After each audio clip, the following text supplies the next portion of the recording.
Hello ವೀಕ್ಷಕರೇ, ನಮಸ್ಕಾರ. ತಮ್ಮೆಲ್ಲರಿಗೂ ಭಾಗ್ಯ ಟಿವಿಗೆ ಸುಸ್ವಾಗತ ಕೋರ್ತಾ ಇದ್ದೀವಿ.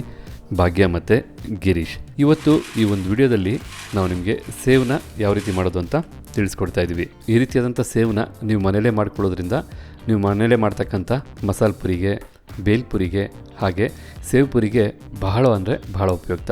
ಅಷ್ಟೇ ಅಲ್ಲ, ಇದನ್ನು ನೀವು ರೆಡಿ ಮಾಡಿ ಇಟ್ಕೊಂಡು ಹಾಗೆ ಸಹ ತಿನ್ಬೋದು. ಮಕ್ಕಳಿಗಂತೂ ಬಹಳ ಇಷ್ಟಪಟ್ಟು ತಿಂತಾರೆ ಈ ಒಂದು ಸೇವ್. ಈ ವಿಡಿಯೋ ನೋಡೋದ್ರ ಮೂಲಕ ನೀವು ಸಹ ಇದೇ ರೀತಿಯಾದಂತಹ ಗರಿಗರಿಯಾದ ಸೇವನ ನಿಮ್ಮ ಮನೆಯಲ್ಲೇ ಬಹಳ ಸುಲಭವಾಗಿ ಯಾರು ಬೇಕಾದ್ರೂ ಮಾಡ್ಬೋದು. ಅಷ್ಟು ಈಸಿಯಾಗಿರುತ್ತೆ.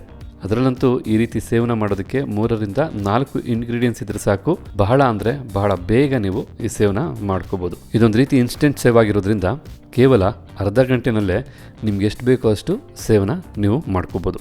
ಹಾಗೆ ಬನ್ನಿ, ಈ ರೀತಿಯಾದಂಥ ಸೇವ್ ಮಾಡೋದಕ್ಕೆ ಏನು ಪದಾರ್ಥಗಳು ಬೇಕು ಹಾಗೆ ಮಾಡ್ತಕ್ಕಂಥ ವಿಧಾನ ಏನು ಅಂತ ಈಗ ನೋಡ್ಕೊಳ್ಳೋಣ.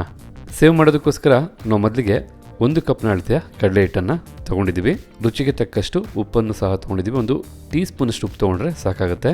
ಅರ್ಧ ಟೀ ಸ್ಪೂನಷ್ಟು ಅರಿಶಿಣದ ಪುಡಿ. ಇನ್ನು ಡೀಪ್ ಫ್ರೈ ಮಾಡೋದಕ್ಕೆ ಎಣ್ಣೆ. ಸೇವ್ ಮಾಡೋದಕ್ಕೋಸ್ಕರ ನಾವು ಮೊದಲಿಗೆ ಕಡಲೆ ಹಿಟ್ಟನ್ನ ಕಲಿಸ್ಕೋಬೇಕಾಗುತ್ತೆ. ಅದಕ್ಕೋಸ್ಕರ ನಾವಿಲ್ಲಿ 1 ಕಪ್ನ ಅಳತೆಯ ಕಡಲೆ ಹಿಟ್ಟನ್ನ ತೊಗೊಂಡು ಆ ಕಡಲೆ ಹಿಟ್ಟಿಗೆ ನಾವು ಅರಿಶಿಣದ ಪುಡಿ ಹಾಗೆ ನಾವು ತೊಗೊಂಡಂಥ ಉಪ್ಪನ್ನು ಸಹ ಸೇರಿಸ್ಕೊಳ್ತಾ ಇದ್ದೀವಿ. ಈ ರೀತಿ ಉಪ್ಪು ಮತ್ತು ಅರಿಶಿಣದ ಪುಡಿ ಸೇರಿಸಿದ ನಂತರ ನಾವು ಚೆನ್ನಾಗಿ ಬೆರೆಸ್ಕೋಬೇಕಾಗತ್ತೆ. ಕಡಲೆ ಹಿಟ್ಟಿನ ಜೊತೆ ನಾವು ಸೇರಿಸಿದಂಥ ಅರಿಶಿಣದ ಪುಡಿ ಹಾಗೆ ಉಪ್ಪು ಚೆನ್ನಾಗಿ ಬೆರಿಬೇಕು. ಮೊದಲಿಗೆ ಈ ರೀತಿ ಡ್ರೈ ಆಗಿ ನಾವು ಮಿಕ್ಸ್ ಮಾಡ್ಕೋಬೇಕಾಗುತ್ತೆ. ನಂತರ 2 ಟೇಬಲ್ ಸ್ಪೂನಷ್ಟು ಎಣ್ಣೆನ ನಾವಿಲ್ಲಿ ಬಿಸಿ ಮಾಡ್ಕೊಳ್ತಾ ಇದ್ದೀವಿ. ನೀವು ಕಡಲೆ ಹಿಟ್ಟು ಕಲಿಸ್ಬೇಕಾದ್ರೆ ನೀರನ್ನು ಸೇರಿಸೋದಕ್ಕೆ ಮುಂಚೆ ಈ ರೀತಿ ಎಣ್ಣೆನ ಸೇರಿಸಿ ಕಲಿಸ್ಕೋಬೇಕಾಗುತ್ತೊಮ್ಮೆ. ಹೀಗಿಲ್ಲಿ ಬಿಸಿಯಾದಂಥ ಎಣ್ಣೆನ ಕಡಲೆ ಹಿಟ್ಟಿನ ಬಟ್ಲಿಗೆ ಸೇರಿಸ್ಕೊಳ್ತಾ ಇದ್ದೀವಿ.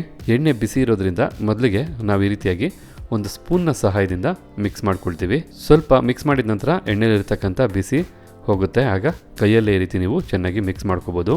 ಎಣ್ಣೆನೂ ಸಹ ಕಡಲೆ ಹಿಟ್ಟಿನ ಜೊತೆ ಚೆನ್ನಾಗಿ ಬೆರೆಯೋ ಹಾಗೆ ಒಮ್ಮೆ ಮಿಕ್ಸ್ ಮಾಡ್ಕೊಳ್ಳಿ. ನಾವು ಎಣ್ಣೆನ ಬಿಸಿ ಮಾಡಿ ಸೇರಿಸಿ ಕಡಲೆ ಹಿಟ್ಟನ್ನು ಕಲಿಸೋದ್ರಿಂದ ನೀವು ಮಾಡ್ತಕ್ಕಂಥ ಸೇವ್ ಬಹಳ ಕ್ರಿಸ್ಪಿ ಅಂದರೆ ಗರಿಗರಿಯಾಗಿ ಬರುತ್ತೆ. ಎಣ್ಣೆನೂ ಸಹ ನೀಟಾಗಿ ಕಡಲೆ ಹಿಟ್ಟಿನ ಜೊತೆ ಬೆರೆಸಾದ ನಂತರ ನಾವಿಲ್ಲಿ 250 ml ನೀರನ್ನ ತೊಗೊಂಡಿದ್ವಿ.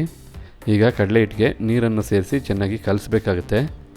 ನಾವು ಒಮ್ಮೆಲೇ ನೀರನ್ನು ಸೇರಿಸಿ ಕಲಿಸ್ಬಾರ್ದು, ಸ್ವಲ್ಪನೇ ನೀರನ್ನು ಸೇರಿಸಿ ಕಲಿಸ್ಬೇಕಾಗತ್ತೆ.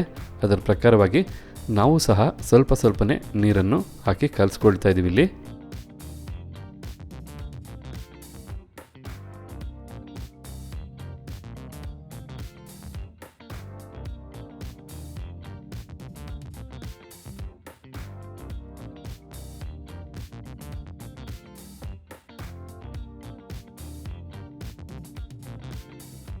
ನೋಡ್ತಾ ಇದ್ದೀರಲ್ಲ, ನಾವು ಈ ಒಂದು ಹದಕ್ಕೆ ಕಡಲೆ ಹಿಟ್ಟನ್ನು ಕಲಿಸ್ಕೊಂಡಿದ್ದೀವಿ. ಮತ್ತು ಈ ರೀತಿ ಕಲಿಸ್ಬೇಕಾದ್ರೆ ನೀವು ಇಲ್ಲಿ ನೋಡ್ತಾ ಇರ್ಬೋದು, ಕೈಗೆ ಹಿಟ್ಟು ಚೆನ್ನಾಗಿ ಅಂಟಿದೆ.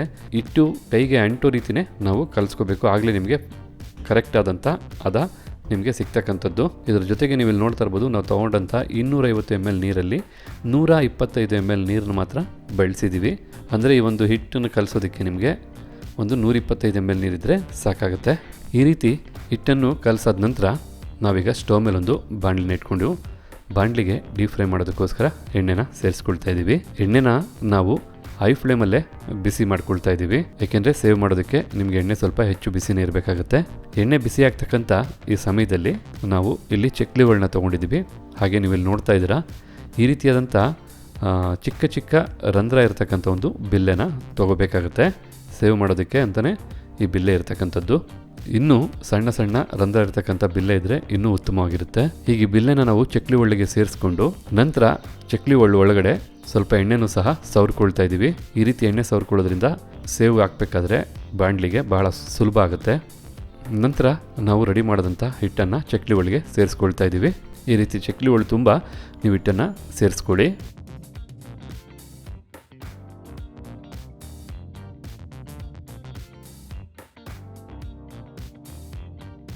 ಹಾಗೆ ಇಲ್ಲಿ ಎಣ್ಣೆನೂ ಸಹ ಬಿಸಿಯಾಗಿದೆ. ಈ ಬಿಸಿಯಾದಂಥ ಎಣ್ಣೆಗೆ ನಾವು ಡೈರೆಕ್ಟಾಗಿ ನಾವು ಸೇವನ ಒತ್ಕೊಳ್ತಾ ಇದ್ದೀವಿ. ನೋಡ್ತಾ ಇದ್ರಲ್ಲ, ಈ ರೀತಿ ನೀವು ಬಾಣಲಿ ಸುತ್ತಕ್ಕೆ ನೀಟಾಗಿ ಒತ್ಕೋಬೇಕಾಗತ್ತೆ. ಎಣ್ಣೆ ಬಿಸಿಯಾಗಿರೋದ್ರಿಂದ ಒಂದು 2-3 ನಿಮಿಷದಲ್ಲೇ ನಿಮಗೆ ಸೇವ್ ರೆಡಿ ಆಗಿಬಿಡುತ್ತೆ. ನೀವು ಇಲ್ಲಿ ನೋಡ್ತಾ ಇರ್ಬೋದು, ನಾವು ಬಾಣಲಿಗೆ ಹಿಟ್ಟನ್ನು ಒತ್ಕೊಂಡಿದ ನಂತರ ತುಂಬ ನೊರೆ ಬರ್ತಾ ಇದೆ. ಈ ನೊರೆಯೆಲ್ಲ ಕಡಿಮೆ ಆದ ತಕ್ಷಣ ನೀವು ರೆಡಿಯಾದಂಥ ಸೇವನ ಬಾಣಲಿಂದ ಹೊರಗಡೆ ತೆಗಿಬೇಕಾಗತ್ತೆ. 1-2ರಿಂದ 3 ನಿಮಿಷ ಸಾಕು, ಬೇಗ ನಿಮಗೆ ಸೇವು ಡೀಪ್ ಫ್ರೈ ಆಗಿಬಿಡುತ್ತೆ. ಈಗಿಲ್ಲಿ ನೊರೆ ಕಡಿಮೆ ಆಗಿದೆ. ನಾವು ಬಾಣಲಿಯಿಂದ ರೆಡಿಯಾದಂಥ ಸೇವನ್ನ ಹೊರ ತೆಗಿತಾ ಇದ್ದೀವಿ. ಓಕೆ ವೀಕ್ಷಕರೇ, ಇಲ್ಲಿ ನೋಡ್ತಾ ಇದ್ರಲ್ಲ ಎಷ್ಟು ಸೊಗಸಾಗಿ ಬಂದಿದೆ ನಾವು ಮಾಡಿರ್ತಕ್ಕಂಥ ಸೇವ್ ಅಂತ. ಇದು ನೋಡೋದಕ್ಕೆ ಎಷ್ಟು ಚೆನ್ನಾಗಿದೆಯೋ, ತಣ್ಣಗಾದ ನಂತರ ಖಂಡಿತ ಅಷ್ಟೇ ರುಚಿಯಾಗಿ ಅಷ್ಟೇ ಗರಿಗರಿಯಾಗಿರುತ್ತೆ. ಹಾಗೆ ಬನ್ನಿ ನಾವು ಇನ್ನು ಉಳಿದಂಥ ಹಿಟ್ಟನ್ನು ಸಹ ಇದೇ ರೀತಿ ಎಣ್ಣೆಗೆ ಹಾಕಿ ಸೇವ್ ಮಾಡ್ಕೊಳ್ಳೋಣ.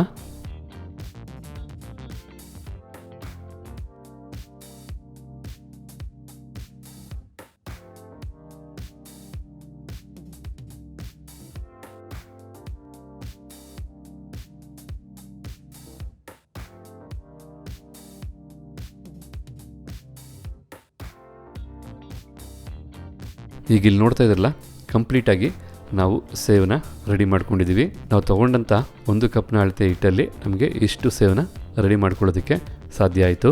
ಅಷ್ಟೇ ಅಲ್ಲ, ಇದು ತಕ್ಷಣಕ್ಕೇ ನಿಮಗೆ ಬಹಳ ಗರಿಗರಿಯಾಗಿರುತ್ತೆ. ನೀವಿಲ್ಲಿ ನೋಡ್ತಾ ಇರ್ಬೋದು, ಈ ರೀತಿ ಕೈಯಲ್ಲಿ ನೀವು ಜಸ್ಟ್ ಪ್ರೆಸ್ ಮಾಡಿದ್ರೆ ಸಾಕು, ಬಹಳ ಪುಡಿ ಪುಡಿ ಆಗಿಬಿಡುತ್ತೆ.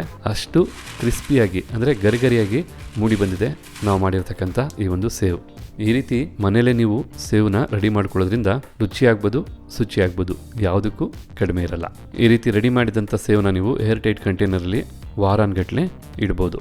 ಅಷ್ಟೇ ಅಲ್ಲ, ಈ ರೀತಿ ಸೇವನ್ನ ನೀವು ಮೊದಲೇ ರೆಡಿ ಮಾಡಿ ಇಟ್ಕೊಂಡ್ರೆ ನಿಮ್ಮ ಮನೆಯಲ್ಲೇ ಮಸಾಲೆ ಪುರಿ, ಬೇಲ್ಪುರಿ, ಸೇವ್ ಪುರಿ ನಿಮಗೆ ಬೇಕಾದಾಗ ತಯಾರಿಸ್ಕೋಬೋದು. ಹಾಗಿದ್ರೆ ಇವತ್ತು ನಾವು ಮಾಡಿ ತಿಳಿಸಿದಂಥ ಈ ಸೇವ್ ತಮಗೆಲ್ಲರಿಗೂ ಇಷ್ಟ ಆಗಿದೆ ಅಂತ ತಿಳ್ಕೊಂಡಿದ್ದೀನಿ. ಇಷ್ಟ ಆಗಿದ್ರೆ ಈ ವಿಡಿಯೋಗೆ ಒಂದು ಲೈಕ್ ಮಾಡಿ, ಜೊತೆಗೆ ತಮ್ಮ ಅನಿಸಿಕೆ ಅಭಿಪ್ರಾಯ ಏನಿದೆ ಅಂತ ಕಮೆಂಟ್ ಬಾಕ್ಸಲ್ಲಿ ಕಮೆಂಟ್ ಮಾಡಿ.